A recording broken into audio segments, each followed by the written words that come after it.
Deepavali bonus 25% உயர்த்தி தர வலியுறுத்தி மாநிலம் முழுவதும் உள்ள போக்குவரத்து பணிமனை முன் தோமுச சார்பில் ஆர்ப்பாட்டம் நடைபெற்றது. 20% இருந்து 25% போனஸ் வேண்டும் என்ற தங்களின் கோரிக்கையை ஏற்றுக்கொள்ளாமல் தமிழ்நாடு அரசு தன்னிச்சையாக முடிவு செய்துள்ளதாக தொழிலாளர்கள் குற்றம் சாட்டியுள்ளனர். தங்களின் கோரிக்கையை ஏற்காவிட்டால் இன்று மாலை அனைத்து தொழிற்சங்கங்களும் கூடி அடுத்த கட்ட போராட்டம் குறித்து முடிவு செய்ய உள்ளதாக தொழிலாளர்கள் அப்போது தெரிவித்தனர்.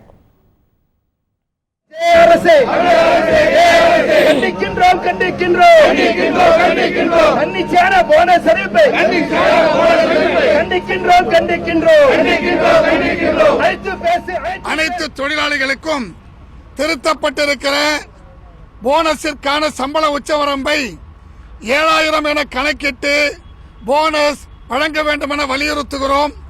போனஸ் என்பது தொடர்ந்து 8400 என்று வழங்கப்பட்டு வருவதை ஏற்க இயலாது.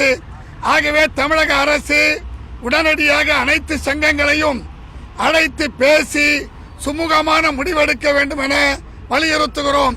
இல்லை என்று சொன்னால் அனைத்து சங்கங்களும் இன்று மாலை கலந்து பேசி அடுத்த கட்ட நடவடிக்கை மேற்கொள்ள இருக்கிறோம்.